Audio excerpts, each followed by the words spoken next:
à Rosamboussa. D'où vient-il?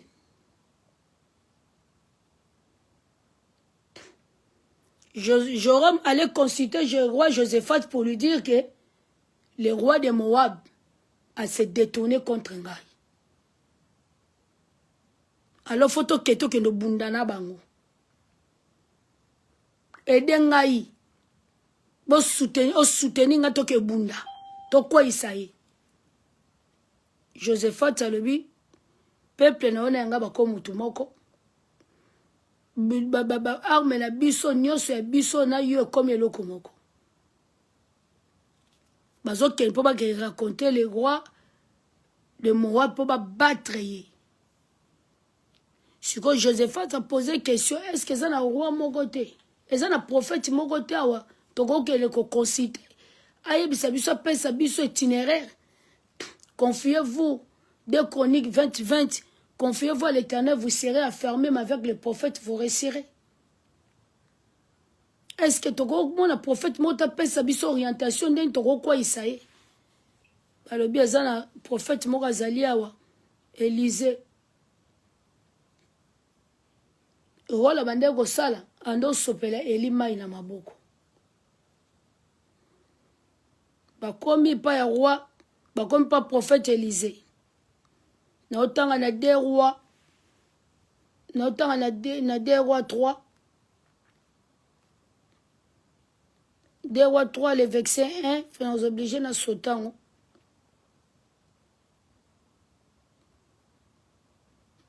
Le verset 1 na otanga 1 tina 4 pour to zoanini. To comprendre après na sauter na ken a verset 8 tina 14. Na tangi na kombo na Yesu Christ de Nazareth. 2 rois 3 le verset 1 à 5 après na sauter. Joram fils de Akab régna sur Israël à Samarie. La 10e année de Josaphat, roi de Juda, il régna 12 ans. Il fit ce qui est mal aux yeux de l'Éternel, non pas toutefois comme son père et sa mère. Il renversa les statues de Baal que son père avait faites, mais il se livra au péché de Jéroboam, fils de Nébal, qui avait fait pécher Israël, et il ne s'en détourna point. Yekutwa asala ki malukwa tatena maman était le rôle à Jézabel na yemobali. Poya ka mekaki mame quand même ko renverser ba statue ya tatane na maman ne bondoki ancestral. Mais asali siko mabe le rôle à Jéroboam fils de Nebal makamba sala. Jéroboam ye azwa trône sans couronne, sans effort, mais nzambe nda lo aponi. Nzambe nda botoli. Royaume nanda kwa David, ba pesi angoye. Nzamba pesi angoye. Ba pesi 10 tribus d'Israël. Parce que yazali tribu, Jéroboam azali tribu ya Ephraim. Siko ye ayoko ko balusa motema ne contre Nzambe et à cause de Jéroboam mabe asalaki lisusu. Méchant roi de Moab possédait des troupeaux et il paya au roi d'Israël un tribut de 100 000 agneaux. Tangwana Akab tatana zaki na bomo roi Moab bande go banga Israël. De 100 000 béliers avec leur laine. À la mort d'Akab, le roi de Moab se révolta contre le roi d'Israël. Parce que le roi d'Israël a Koufi, Akab a Koufi. Le roi Joram sortit alors de Samarie et passant en revue tout Israël. Tout Israël. On continue dans les petits bien-aimés. Il s'est mis en marche et il fit dire à Josaphat, roi de Juda, le roi de Moab s'est révolté contre moi. Veut-il venir avec moi attaquer Moab? Josaphat répondit, j'irai, moi comme toi, mon peuple comme ton peuple, mes chevaux comme tes chevaux. Et il dit, par lesquels chemins monterons-nous? Joram dit, par les chemins du désert de Édom. Le roi d'Israël, le roi de Juda et le roi de Édom partira et après une marche de 7 jours, il manquera d'eau pour l'arme et pour les bêtes qui la suivaient. Alors le roi d'Israël dit cela, le roi d'Israël dit, et là, l'Éternel a appelé ces 3 rois pour les livrer entre les mains de Moab. Mais Josaphat dit, il y a-t-il ici aucun prophète de l'Éternel par qui nous puissions consulter? Et l'Éternel, l'un de ses serviteurs du roi d'Israël, répondit, il y a ici Élisée, fils de Shaphat, qui versait l'eau sur les mains d'Élie. Et Josaphat dit, la parole de l'Éternel est avec lui. Le roi d'Israël, Josaphat, et le roi Édom descendira auprès de lui. Élisée dit au roi d'Israël, quoi-t-il entre moi et toi? Ni kamni ni ngana yo. Sigo aba olo bane bopo bisika ya uta ba servant zambete. Donc hier, Élisée va cause na relation te po Élisée azali le serviteur, le prophète de l'Éternel. Siko ye pa na bango mama na bango ayala banzambe na bango ya ba state. Mama ne Jézabel. Ba cause na relation na Élisée. Po yo zomo na Jézabel. Ozo mo de Akab. Akab a pratiqué la sorcellerie de sa femme. Akwa na nzambe ya mwasi na ya na bango. Siko yondenge nini yoko ya vers nga yoza nani aboyi. Va vers le prophète de ton père, vers le prophète de ta mère. Et le roi d'Israël lui dit, non, car l'Éternel a appelé ces 3 rois pour les livrer entre les mains de Moab. Élisée aboyi. Élisée aboyi. Tous ceux qui sont conduits par l'Esprit de Dieu sont le Fils de Dieu. Si quand yo pona tongo za conduit na molimo nzambe to za mutanzambe te. Oza mwana nzambe te. Yo fo ba tono yo li kamuni na basali na nzambo yo persekitaka. Li kamuni l'église batanzambe yo yoko baby so yoko chaba na basi na ba conflit. Yoko me mabana basi na molimo concurrence. Bato ba se soumettre ba adorer Yesu te mais ba se révolter contre la loi de Dieu. Parce que vous allez maison coutume. Bino basi balula bino kaka trop sûr de vous. Le lendo wana soka amiledo nga zomi zua de moi so linga nga kaka ko boya nga te. Moi so ko lula nga moi so. Lingo kaka est-ce que milimo na bino fait simba batuno sona ba o bazaba na nzambe. Des personnes qui sont conduites par l'Esprit de Dieu sont les fils de Dieu, les filles de Dieu. Alors quoi na piège na bino sirène de la puissance à sirène des eaux na bino nandeni.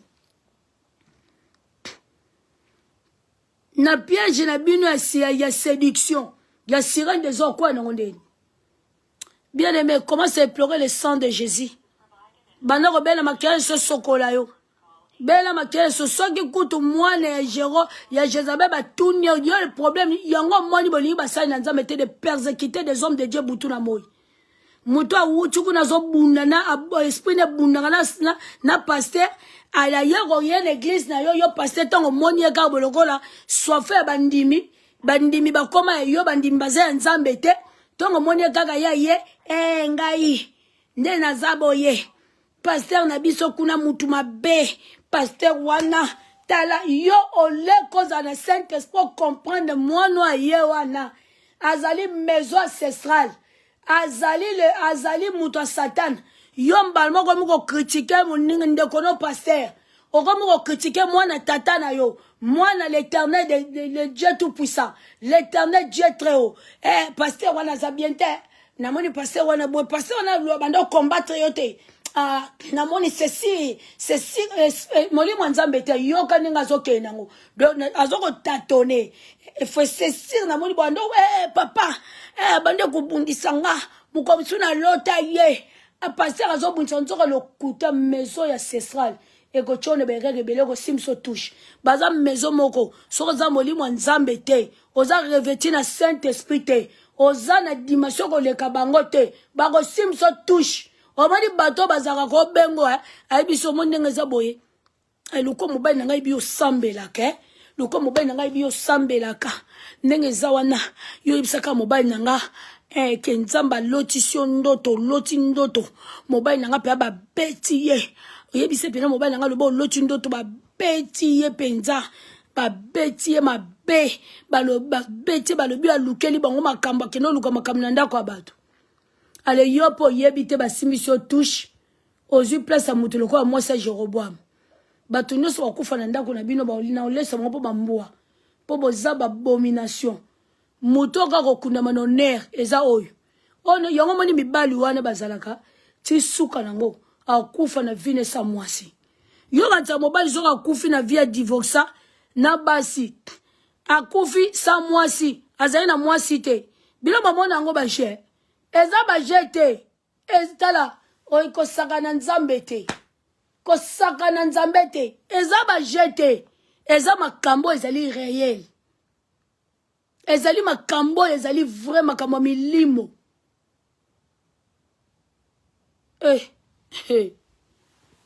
ale yo wana ozwi place ya moto keko lokola yo pe olinga kozwa place ya bato olinga bandima yo yo so bato bazoyina yo epesako motema pasi bazoyina nga yango wana olinga komilingisa na makasi ne loba ne kabongo aondima ngo lokola nasambela makasi eloko osambela makasi akondima yo bisika ni bapiége vi na yo obebisa relation na nzambe bisika nini okomete abomination na vi na yo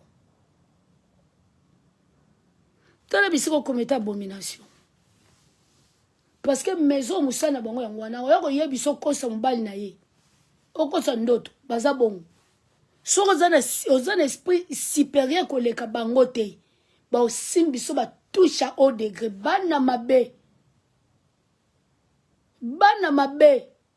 bashege ndongo moni bonga plus que bashege omona kuna baba bakoza bongo te bango baza plus que bashege bangwalima bakoyiba na mutu lokuta moko ya kosakana te hypocrisie okolinga te basi moko yoka babalado ndongo monaka bango bana mbe ya maison ancestrale alors si mso touche po bango kwa kopropose pena kosa mobali na ye bongo po zuwa eleke azokoka te yango na fai koyebi soki kosa mobali na ye ale yo sibi nzela oke kokosela Saint-Esprit makambo tala ndenge okomete abomination okabona na Saint-Esprit lelo koma komilobela yo moko nde nazalaka na vie chrétienne na makasi oyebi biso mpe combien de personnes baproposa biso biloko wana te ki yo kopropose nga tant que berger yo kopropose nga berger bondoki na yo bondoki ya famille na yo ebandeni c'est le Saint-Esprit singa na sona mbani no na présence na yo nakobenga yo moko che téléphone na date nanga sola na yo est-ce que ça possible na soni na misu na yo mais kungo ko yo ko simisa nga touche te à moi c'est le Saint-Esprit à moi c'est Yahweh à moi c'est grand prêtre Jésus-Christ de Nazareth tout pouvoir lui a été donné. C'est Jésus qui gagne, Jésus-Christ de Nazareth est supérieur. Moutoto beta yesu zanan. Maintenant, on va pleurer le sang de Jésus. Au lieu de prier inutilement, de prier. Ko sambela ko za mutanzambe to za mwana nzambe teka ko sambela na lokuta pour flatter batu ba peur confiance. Ko sambela ba congolais ba lobaka bandeko so ba congolais ba lobaka na bulu yeke. Olinga ko sa bon poani. Ba mise profond yo kitwa ba ko yiba ko za lokwa bana ba chef coutumier ba ko yiba mutu. Ba ba kapo ba ko yiba mutu ba za maison ba banga makambo te. Basi moko signer yoma. Ba signer bi yoma. Mituki miate. Baza ndenge moko na yebiso okoko imaginer te.